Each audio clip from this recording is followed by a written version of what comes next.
Good morning, Doug. We've got some good questions here today from some of the viewers. If you are a viewer and you have questions for Doug, make sure you submit them in the comments of this video or any other. I try to collate them all and do them once a week with Doug. So here's the first one, Doug, and I think this is a really important one.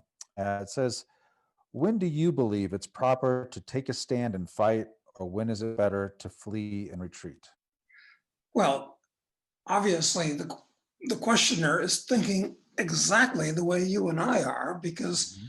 what we were going to do yesterday when we had to miss a podcast because of technical difficulties was we were going to do a podcast on you've got to know when to hold them, you've got to know when to fold them. So the questioner is anticipating Mm. that podcast. And we're gonna do a whole section on this, so I hate to get into it, but I'd say to sum it up in brief, it's that whenever possible, you want to avoid conflict, and you want to certainly avoid physical conflict because it's just dangerous. It's a no-win. It's a no-win thing almost always, Mm. physically and psychologically, and today legally. But let's hold that for Okay, that portion for the sounds good. Sounds good. afternoon. Okay, so someone who says that they read the book Crisis Investing as a kid, and they said the part about Scrooge McDuck is something they've always remembered and they've been trying to emulate through most of their life. They wonder if you have similar stories to that, and you might want to, I guess, first just kind of recount the Scrooge McDuck idea within crisis investing. Yes, as far as I'm concerned, Scrooge McDuck was is one of the great heroes of literature, quite frankly. There's so many stories that Karl Barks wrote about Scrooge McDuck. You have to read them all. And it's possible. There are actually a couple of different hardbound books where those comic stories are put together. And I recommend reaching out to get them. I have them both. So can I put my finger on the essence of Scrooge McDuck? Well, first of all, if people think he's bad when you say Scrooge McDuck, the automatic association people have with it is Scrooge, like with a bad thing. Yeah, exactly. But Scrooge McDuck, in point of fact, uh, illustrates all of the basic Boy Scout virtues, Mm. which I can still repeat to this day. I'm sure the Boy Scouts aren't what they used to be. I don't even know if they have the Boy Scout virtues anymore. Some of them are probably politically incorrect. But Scrooge McDuck is a self-made man and an adventurer. The stories where he takes Donald and his three nephews, who are cut from different cloth than Donald, incidentally, on adventures around the world were actually, in some ways, formative to me, because I would see Scrooge taking his nephews off to these weird places in the world and teaching a moral lesson and learning something about the local culture. So I've wanted to emulate Scrooge since day one. Not as successfully as Scrooge has, because you'll recall he had a giant bin of money A sitting in the vault. middle of a vault, which he used to dive into. And they're almost all coins, silver and gold coins, with a few pieces of paper money here and there. So, look, the best advice that I can give on Scrooge is get a hold of those.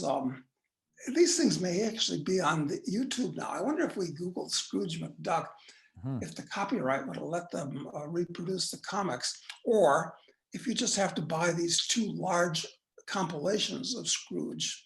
They're large format books, like, I don't know, probably 12 by 18 in size or Mm. something like that.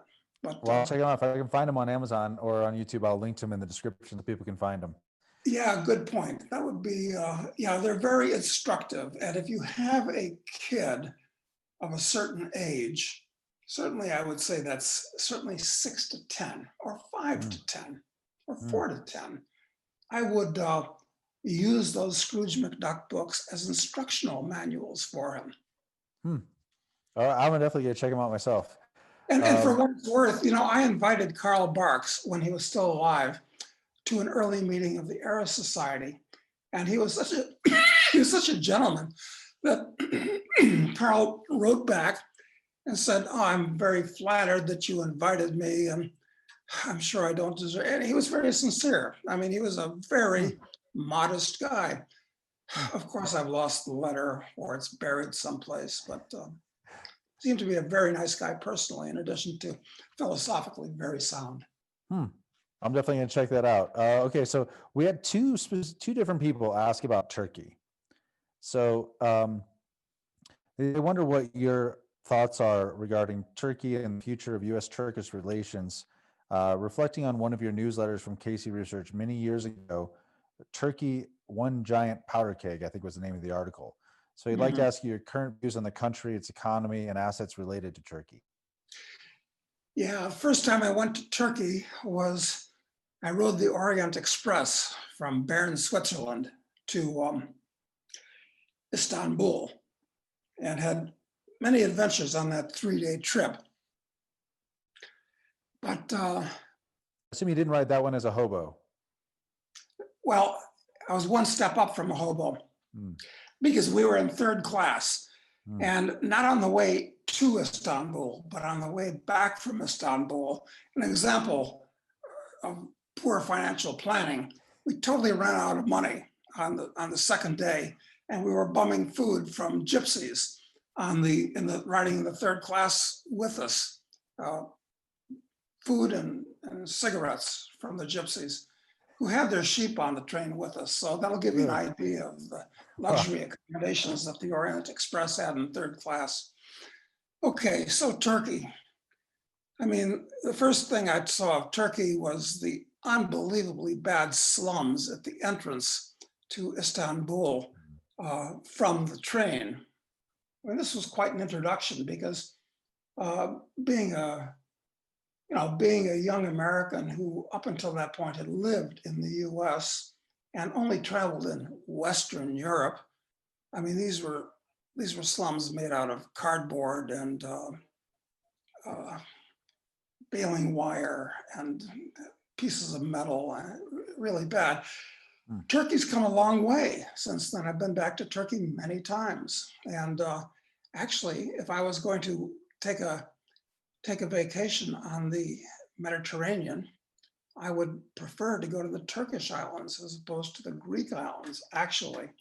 But to answer the question, Turkey in the interior is still a pretty backward country where people take their religion seriously and put it first on the list.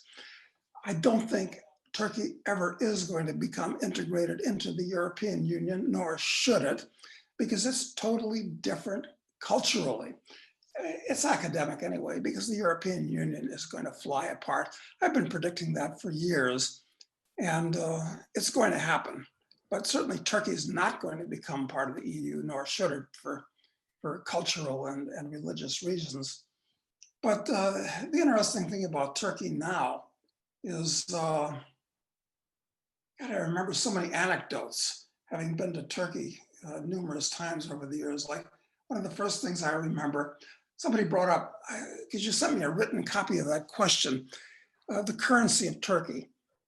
Certainly one of the worst currencies ever. You don't have to go to South America or Africa to find a country with a crappy currency.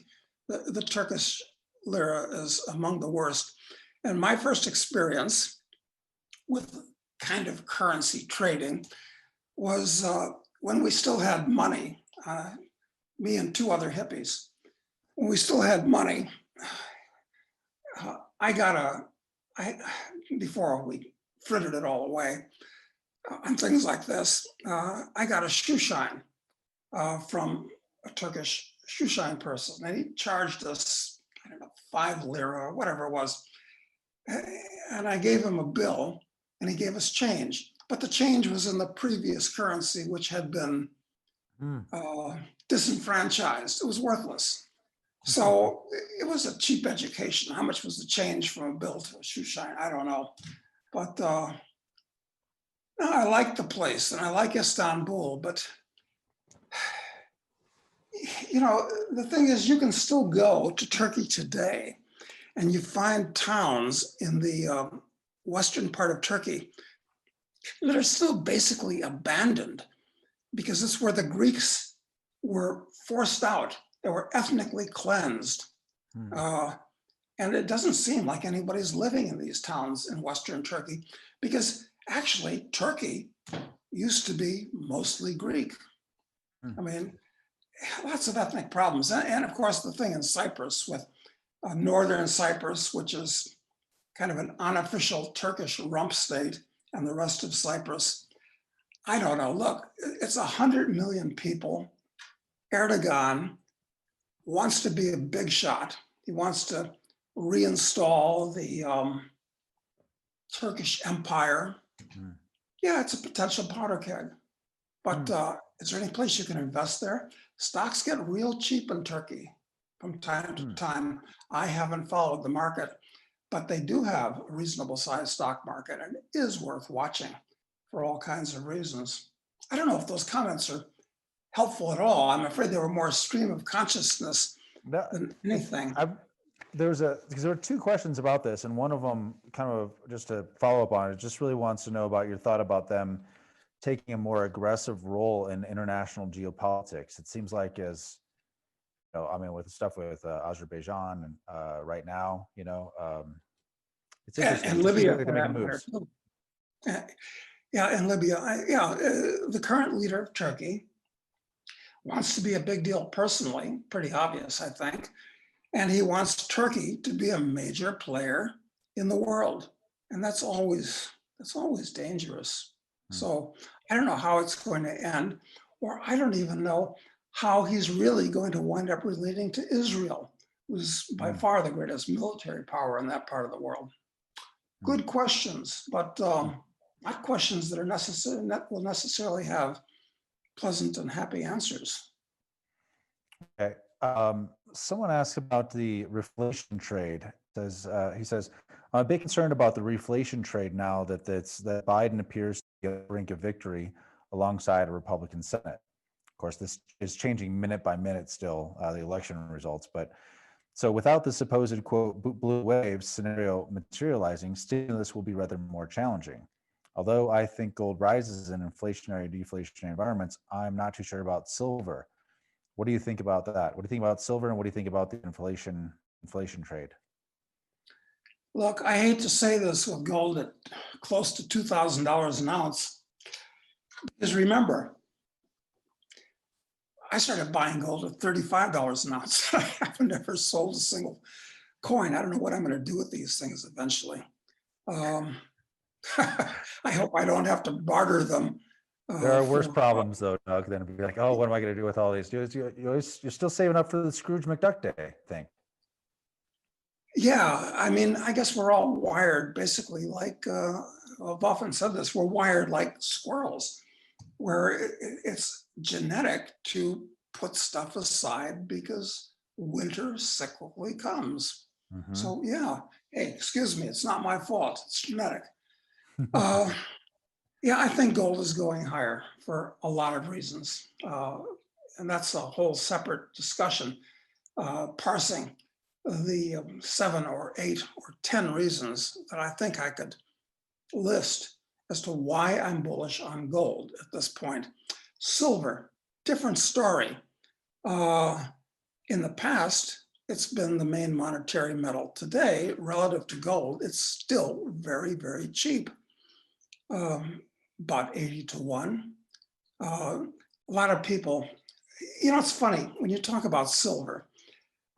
Silver bulls are almost a separate class of people. They treat silver, and always have, as if it was a religious icon of some type.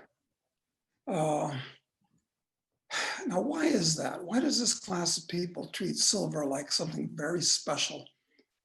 That's another discussion that's worth thinking about. As a speculation, yeah, I'm very friendly towards silver, but you have to remember, silver is primarily an industrial element. On the other hand, that's got its plus upsides. They mine about 10 times more silver in a year. Say 80 million ounces of gold, rough numbers, 800 million ounces of silver. Hmm. So 10 times more is mined. But in terms of value, it's only a quarter as much. But it's got many more uses than gold does in the industrial world. And yeah, I'm a buyer of silver. In fact, look, 2 times in the past, it's reached $50 an ounce. And both of those times, if you were to bring that up to today's deflated dollars, that first $50 an ounce level that it hit was back in 1980. That would be about the equivalent of $200 today. The last time that happened, correct me if I'm wrong, was about 2011. Yep. That would be like $65 or $70 an ounce today. And as unstable as the world is today, yeah, it's likely to hit one or both of those previous highs. There could well be a panic into silver because there aren't, it used to be the US government was the largest holder of silver in the world. It held hundreds of millions of ounces of silver. It doesn't own any at this point. It doesn't even consider it strategic. None of the governments of the world really own silver anymore. So there's not a lot in inventory. I'm bullish on silver. What can I say? Do you think the reflation trade though is hurt by if a Biden with a Biden presidency? I mean, just where more money printing, more stimulus, so all assets are going to go up, including gold and silver, of course. Do you think that's hurt with if Trump wins? As far as the amount of money they're going to print up, I don't see any serious difference between the Republicans and the Democrats these days. No matter who is elected, if they don't want the financial system to collapse, this 100-story tall house of cards sitting on a bed of quicksand, they've got to print up more money to keep banks and corporations and now landlords and private people from failing. So yes, they'll both print up trillions of dollars more. So there's really no difference from an economic point of view. The main difference between Biden and Trump is from a cultural point of view, I suppose. I don't see any differences elsewhere.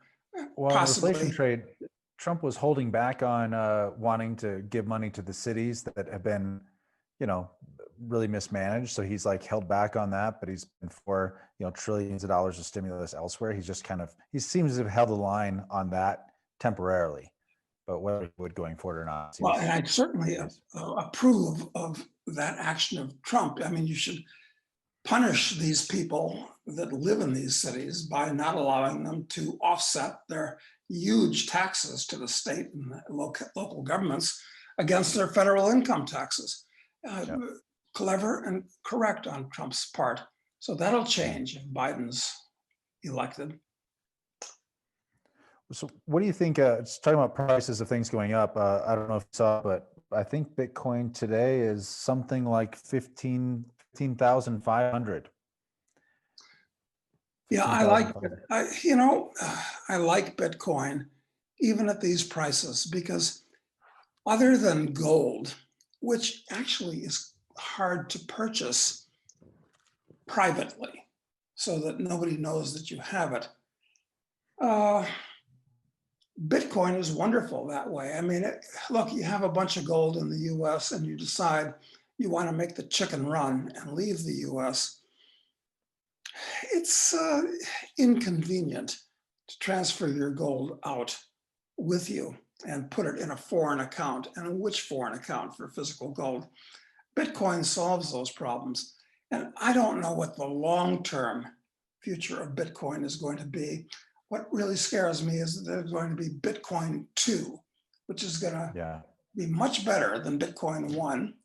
And then there's going to be a panic out of Bitcoin 1 to get into the new sliced bread. That's the problem with Bitcoin. But in the meantime, it allows you to transfer a lot of wealth completely privately anywhere. Huge plus. And there's a lot of It's going And the higher. speculators, I mean, when we first talked about Bitcoin on this channel, it was $5,000 less. So, which was only about, 40 days ago or something. It wasn't long ago. So it kind of, its price action kind of reminds me of, I guess that would have been 2017, late 2017, when, during the fall when it really blew up. Yes, it did. When it ran, it ran to $20,000. Actually, it went up 8 or 10 times just in that year. Yep. The only problem with Bitcoin being at $15,000 is just because that's a big number. A lot of people are going to say, wow, it's too expensive. But in terms of total number of Bitcoins that are out there, the market cap of that market, let's say, how many Bitcoins are supposed to have been mined and issued so far? There is a number. A little under 19 million. But the number of Bitcoins which are in existence has got to be a lot less because a lot of Yep. people have lost them and they're irretrievable. Myself included. So what do you think? Maybe we've got 15 million? I don't know, 12 million? I would bet, I would be shocked if it were that high, to be honest. I wouldn't be surprised if a full third of the total supply basically has been lost, or is effectively lost. It's frozen. No one knows how to access it. Yeah, so suppose it's 10 million Bitcoins and you multiply that times 15,000, you got 10 million. How many billions is that? The official market cap in this, assuming that all the circulating supply were available, is 287 billion. Well, you know what? That's not a lot of money in today's world, I've got to say. There are lots of publicly traded corporations that, frankly, I haven't even heard of that have 20 and 50 and 70 billion market caps. So when you look at it from that point of view, yeah, Bitcoin can go a lot higher because not many people own it still. What do you think fedcoin would do to, would they make precious metals worthless over time as fedcoin? Think about it after it's introduced and, their ability to restrict purchases of certain things. Think that would be a long-term drag on precious metals prices? I don't know, but I think, and I suspect that I actually coined that word fedcoin for what I thought the Fed was going to do as a reaction to Bitcoin. I said that about how long ago? 4 years ago, something like that. Look, it's just another fiat currency, but it's worse than an ordinary fiat currency made out of paper because they can do anything with the stroke of a keyboard, at least with $100 bills. I mean, there's a certain time lag and a certain amount of effort and a certain amount of durability. So the last asset that I want to own is fedcoin, whenever it comes out, probably soon, and however they phrase it. It's just another disaster. It's another desperate effort on the part of the government to keep the ball rolling. So forget about fedcoin. You don't want to have anything to do with it. Yeah, and I think it could be a lot of they're gonna pull out the stops, try and get people to adopt it though, by giving money away, giving the Fed coin away essentially. But I think you're right, staying as far away from it as possible, for as long as possible, is the smart thing to do. When I get my fair share of fedcoin, I'm going to hit the bid immediately. Yeah, they might not make it so it's transferable out though. I mean, I guess, well, they might make it so you can buy something with it, obviously, but it might, the thing is they can limit exactly what you can buy with it.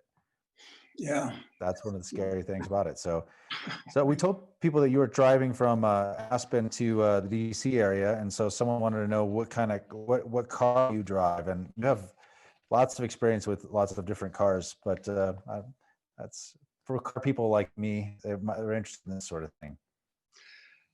Yeah, I've always been a car nut since day one, and I've had dozens of cars, and they've almost all been sports cars. So what have I had? Everything from, like, my first car was a used Mercedes 190 SL. I've had 3 Cobras, 2 289s, and a 427. If I just put them up on blocks in a garage, those 3 cars today together would be worth something on the order of $4 million, something Mm. on that order, just those 3 cars. And when I bought them, they were just used cars. Used cars, that's all they were. That's all they were considered to be. I've had lots of Corvettes. Everybody's got to have Corvette. Everybody's got to have owned a Corvette. It's in terms of sports car per dollar, they're by far the best bargain in the world, by far. I've had a Ferrari. I've had a number of Porsche turbos. So many things. What am I driving now? A Mercedes 550 SL in the United States, and another Mercedes 550 SL in Uruguay. Why?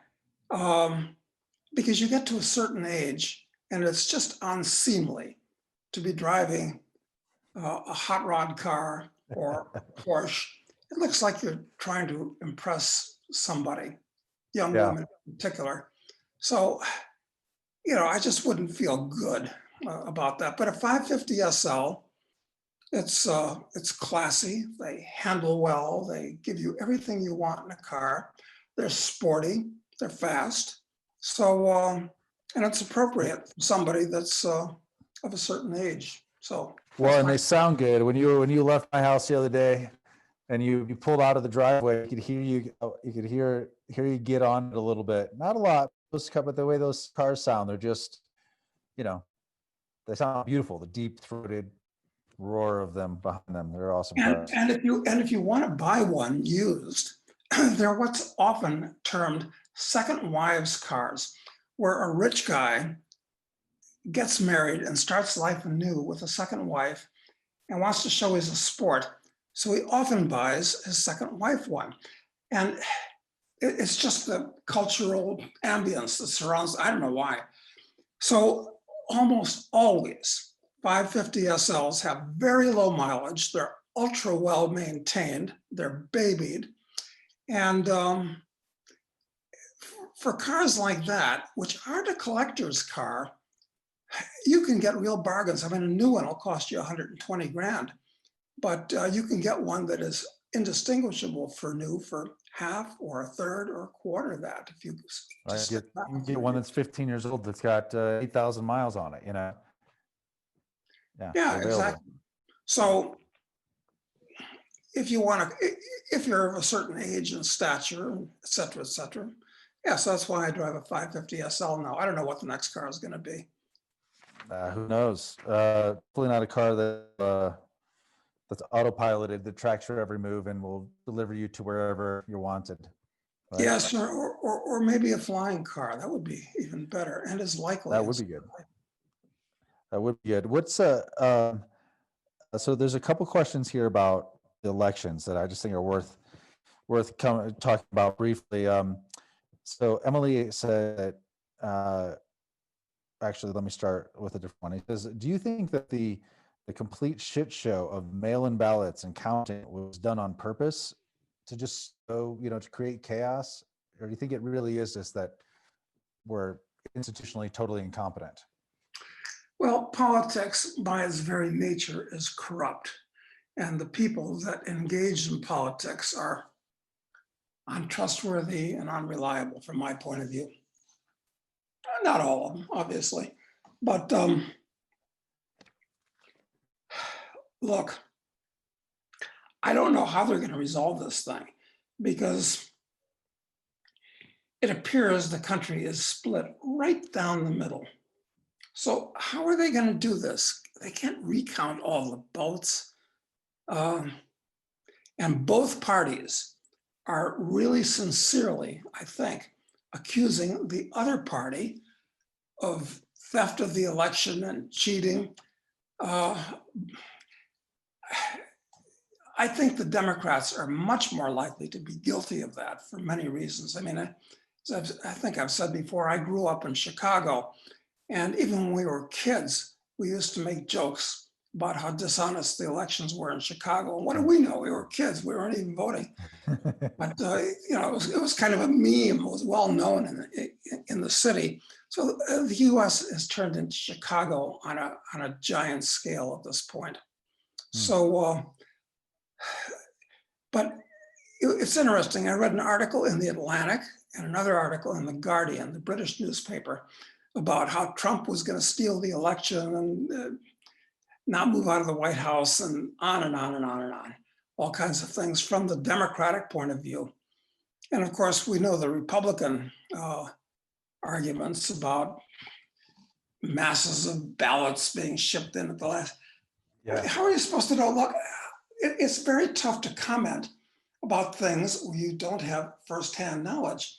And the fact of the matter is that me, you, and everybody else, all we really know is what we read in the mainstream media and see on TV or blogs or whatever. And those people don't know anything either. They're not in there counting ballots personally. So another argument against democracy, quite frankly. Not that we have a democracy, but people think we don't. I mean, another person says that she was a judge in Minneapolis, an election judge. And she says allegedly the voter turnout was 90%, which she says is impossible, and she thinks this happened all over the country. So this is a person who was a little closer, to the action, than certainly a lot closer than we've been to the action, but still sees what's happening and goes, this doesn't make any sense. But her question was, she wants to know more about what can be done to fight the culture war. She says, I know Doug Casey says it's pointless and useless at this stage, but I can't give up. And Doug, you're doing things like this podcast, which means you're making your contribution in a way to fighting the culture war. So, what can be done and what should be done? Well, I really don't think anything really can be done. Put yourself in the position of a Roman in the 3rd or 4th or early 5th century. And you could see what was happening, how all the old values of the Republic, and they're all being overturned.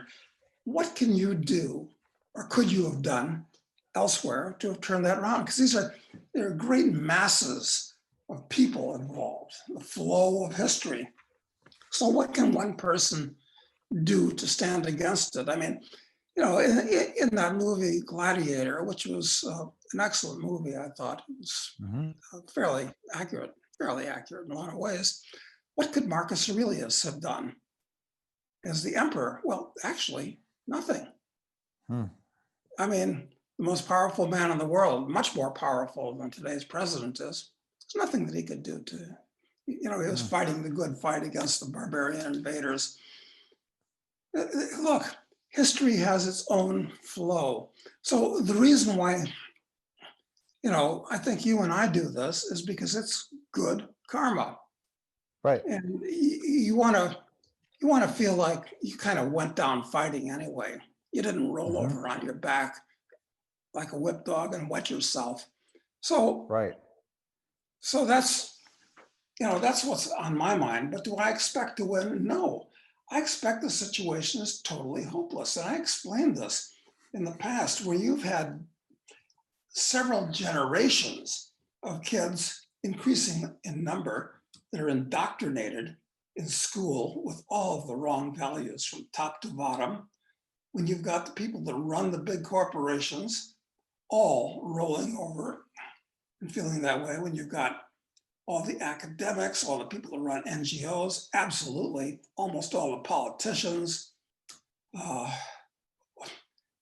actors, the media, these are hard, and people talking to each other that have been infused in these values, and they reinforce each other. How are you going to turn that around at this point? I mean, all you can do is be a voice in the wilderness. Right.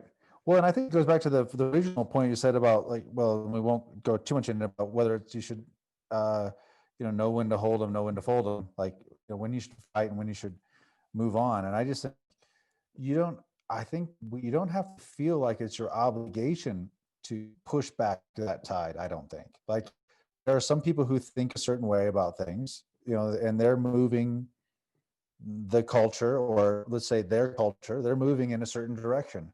And you don't have to confront it and try and change it. You don't have to force conflict around it. I don't think. I think instead you do what you think you ought to do that doesn't involve conflict with other people.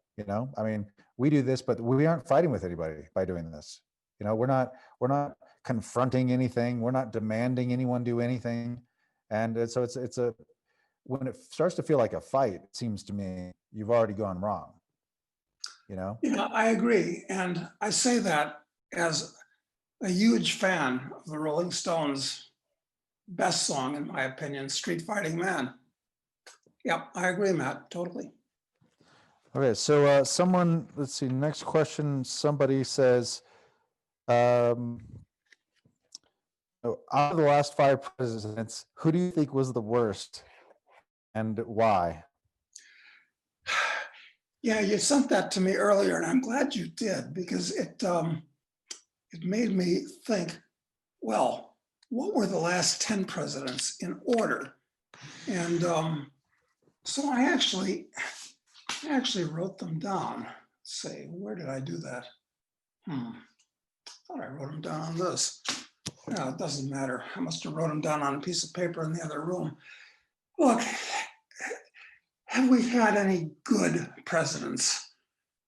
First of all, the type of person that wants to become a president isn't the kind of person that you want as a president, number one.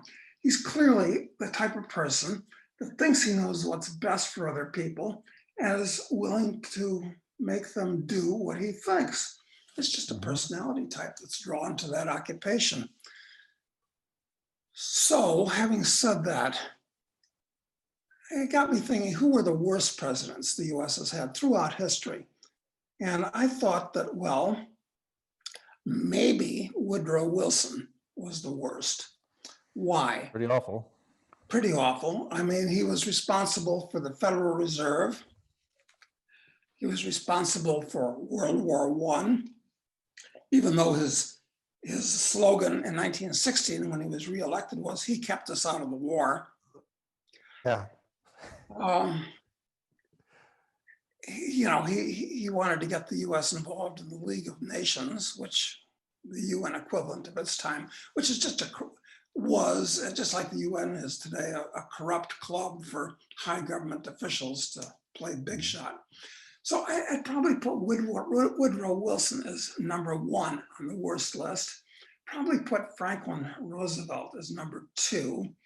The New Deal, World War II, the usual thing. Trying to pack the Supreme Court to get his way. Who would be number three? Maybe Abraham Lincoln. This has been a shock most Third people. rail, yes. Third rail. That's right, exactly. But as we discussed in the past, the so-called Civil War was completely unnecessary and terribly destructive, and was a major change in the direction of the United States in the wrong direction. So let's put him as number three. And you think of Lincoln, let's look at Mount Rushmore.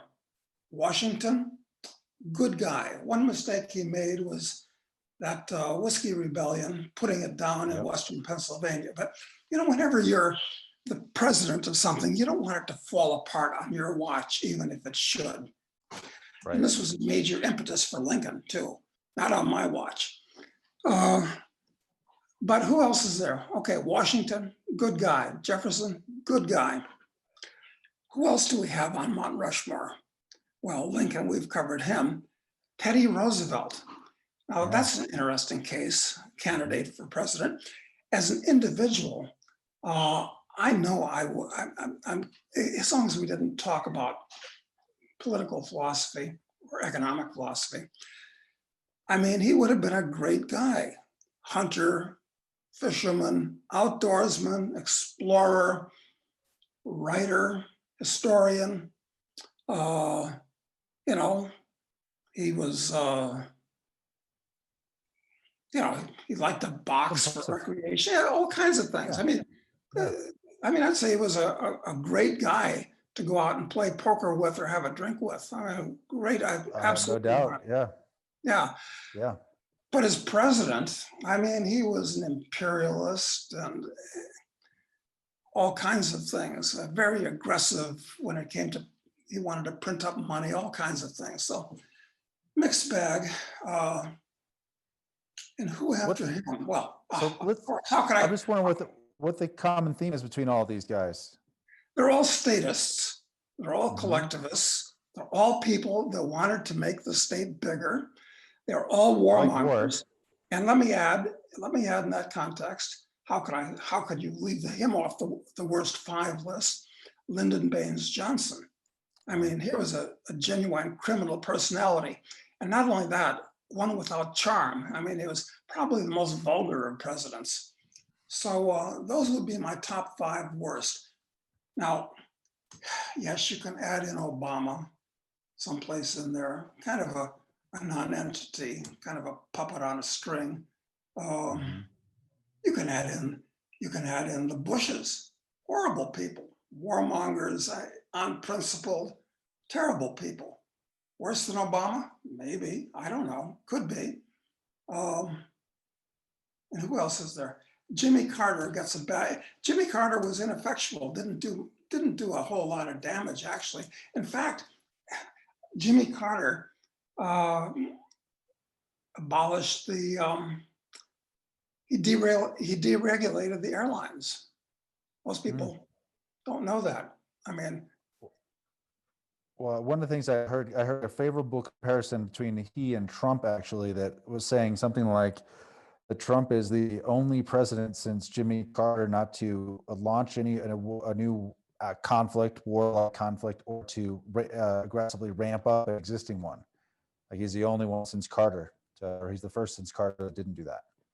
yeah, I think that's true. And I'm sure that when the history books are written, if Biden is elected, considering who writes the history books, Trump is going to go down as the worst and most dangerous president in US history. But the fact that he's, seems to have somehow cooled things down in the Middle East, a big plus.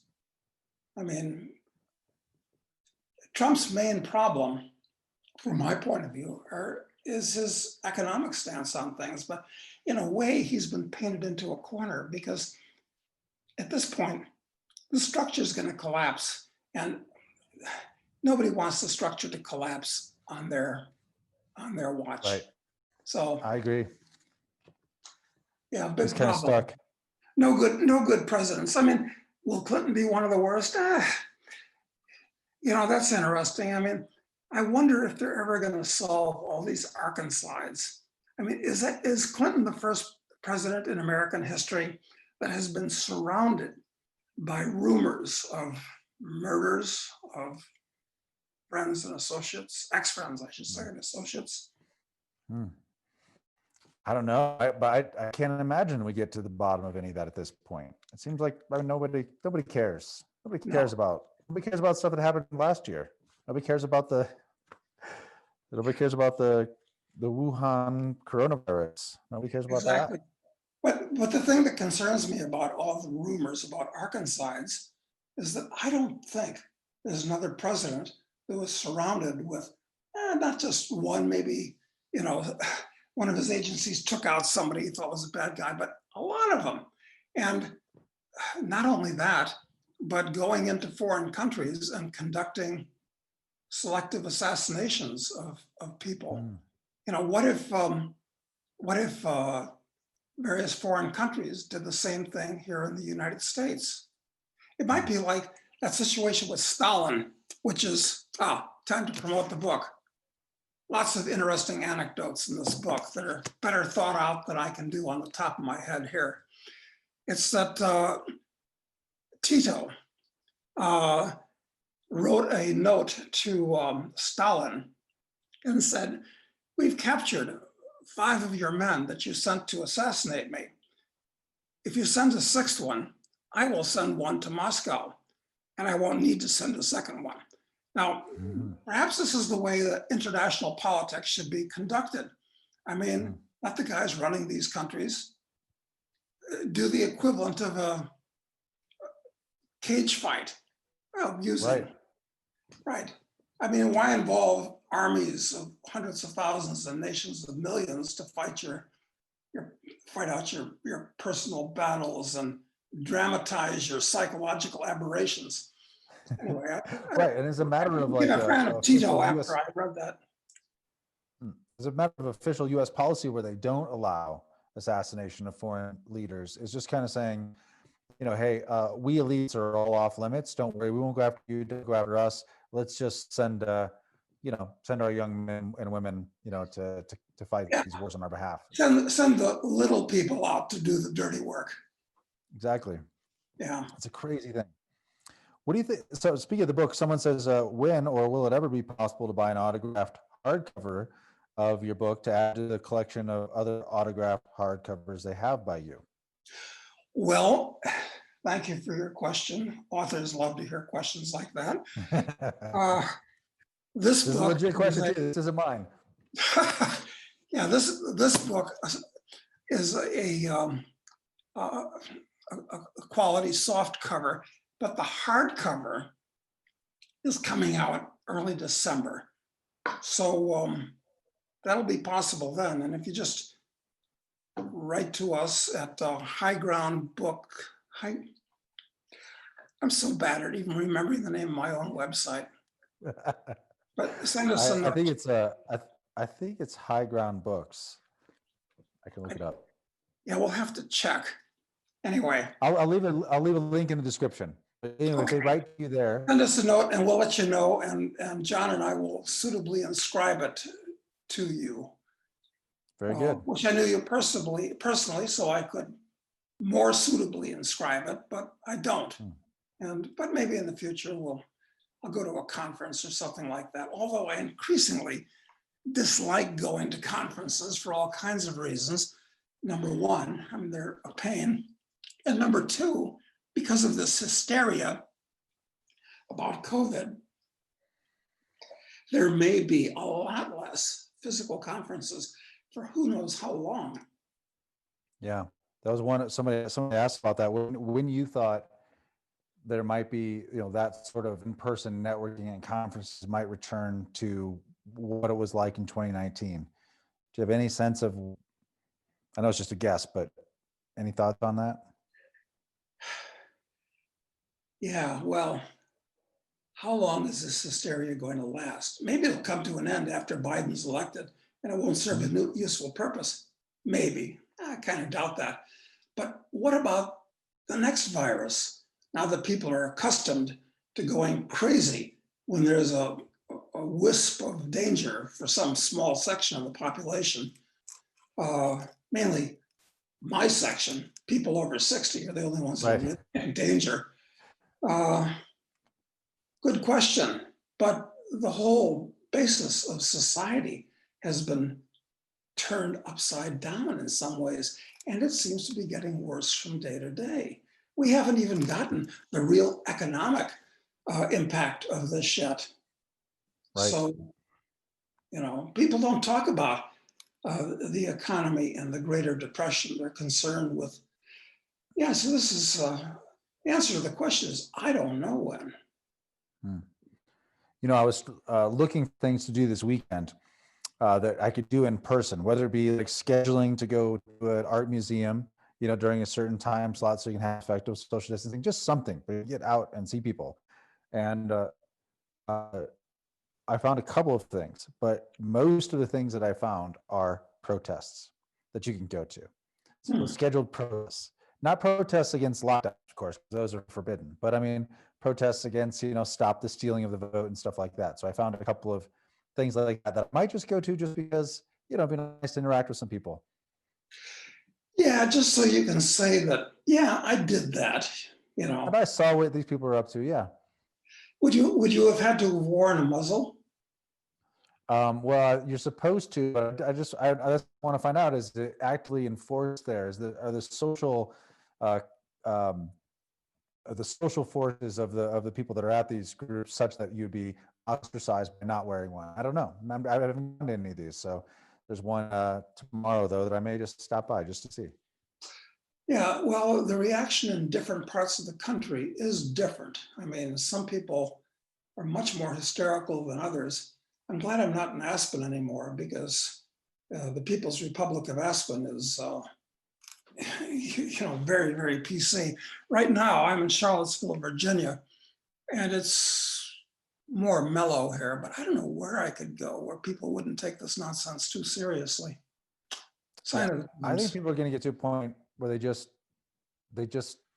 fatigue is too much, and they just stop. I think that's what will have to happen.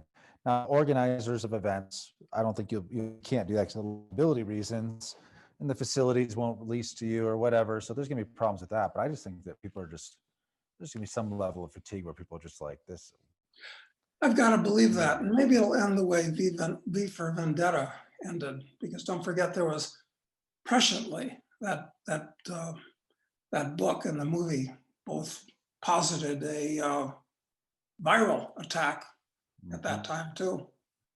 It did, yeah. And actually, and yesterday was the 5th of November. You sent me a reminder about that. How could I forget that? There are very few national holidays or events or whatever that I celebrate, but Guy Fawkes Day, the 5th of November, is one of them. And thank you for reminding me. Everybody, I wrote an article 5 or 6 or some years ago about Guy Fawkes and the background of all that. And Guy himself was a little bit of a mixed bag, but the idea behind it, which is redrawn, of course, in V for Vendetta, is an excellent one. Yeah, thank you for the reminder. Yeah, it's an important holiday. It should be on the national calendar, I think. We should start a political movement. Not that it's worth really starting much of a political movement, but even a joke of trying to get it recognized on some states as like an official holiday or something.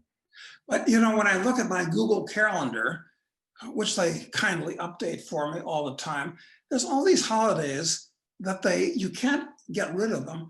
Like Kwanzaa. Right. Who celebrates Kwanzaa? Who celebrates Mohammedan holidays?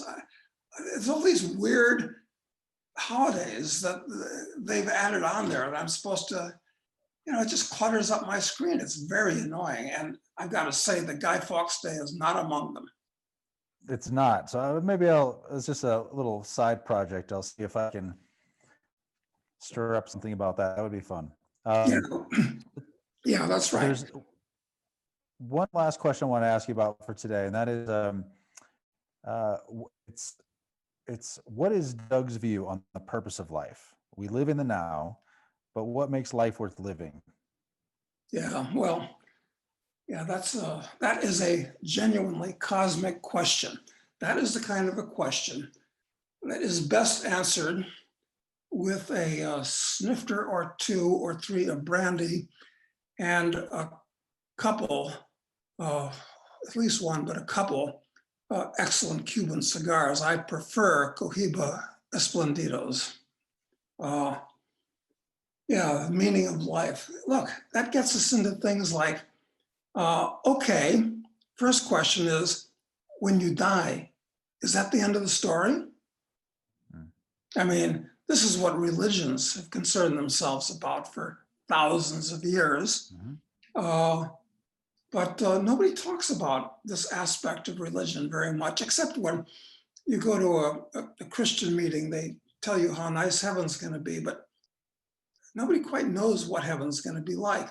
And how long does heaven last? Does it last, well, it's got to last thousands of years. Will it last 2 billion years when the sun subsumes the earth? How about when the universe itself burns out trillions of years from now? Well, these are not questions that they ask themselves. Does anything really last forever? And what do you do forever? What's God going to do for you, and what do you have to do for him? I don't know. Christians are better at describing what hell is like. Yeah. That, I mean, how you're going to burn in a lake of fire and all this type of thing. The Mohammedans are much better at defining what heaven's going to like, but frankly, would you get tired of having 72 virgins hanging around feeding you grapes and dates all day? I don't know, but that's afterlife. But it seems to me you've got to deal with the afterlife, if it exists, if you believe it exists, so that that might influence how you conduct yourself in this life. And it really Mhm. has to do with the meaning of life. Because if you're a religious person and you believe in the Bible or the Koran or all these things, it's really just these Abrahamic religions, actually, the Confucianists and the Buddhists and the Taoists, they don't clutter their minds up so much with that. Okay, so what is the meaning of life? Well, look, you and I are working on this book called, to be called, I think, The Renaissance Man. And a proper Renaissance man who makes the world his oyster and deals with all aspects of existence has got to confront this question of what the meaning of life Mhm. is. Uh, I'm not sure anybody has given me the meaning of life in a way that I said, yeah, that's it. I mean, do you know anybody that's succinctly summed it up for you? Um, no, I wouldn't say there's nothing succinct. No, I have my own vague ideas, which I'm trying to put together in my own head, and I'm sure most thinking people, have a working hypothesis out there somewhere. But no, I haven't heard it succinctly described. I've got one for you. Maybe Me there is too. no meaning to life. I Mm. mean, maybe, just maybe, we're a biological accident. Or maybe, just maybe, we're spiritual entities that have been put on this planet and inhabit these bodies as a punishment for sins committed elsewhere in the universe. But I don't believe in the concept of sin. So look, this is a big, big subject. Oh, well, let's try and sum it up in an easier, I guess, something we've talked about before, though, is how do you, because you have all this craziness in the world that's happening. I think people are taking it probably way too seriously, actually, because it's not things that actually are affecting your present moment and how, but it seems to have polluted everyone's mind. So how do you draw the distinction between, filtering out essentially what does matter and what doesn't matter in terms of the input, at least, that you receive? Because I think that relates to what the purpose of life is, I think. Well, yeah, you're right. And I'd like to say, totally disconnect from all electronic media. And when if insofar as you want to absorb things, make it really well thought out books or articles, not sound bites by talking heads and blow dried types on the electronic media. And you say, well, wait a minute, I've got to manage my portfolio. Yeah, but if you take the approach that Warren Buffett has very successfully taken, you should really only have to look at your portfolio annually or quarterly because you should be a Right. long-term investor. Otherwise, you're going to be dealing with the perturbations of your own society. And it's like we talked about these trading services, which are very, very popular today and will turn out to be a total disaster for the people that try to emulate them.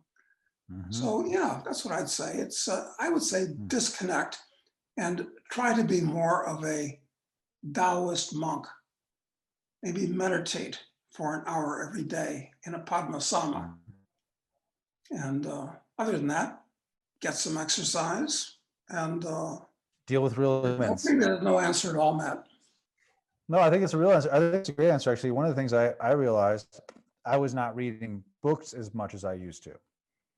So it's shocking picking up a book and spending an hour reading that, the difference that it has for your own psychology as opposed to you know, this addictive electronic media, that you were talking about before. So I think it's good advice. Yeah, yeah, I totally agree. I totally agree. If you can't think of a book to read, you can at least go get Assassin and you can start there.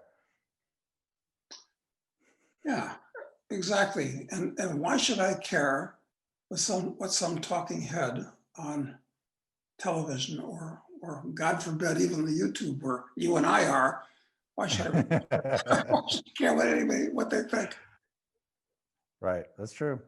That's true. All the people do care what you think. So thanks again for spending some time with me today and answering these questions. Again, if you guys have questions, leave them in the comments and we'll get to them. We do one of these Q&As each week. So we'll get to them next week. All right. Well, thanks a lot, Doug. I appreciate Talk to it. you then, Matt.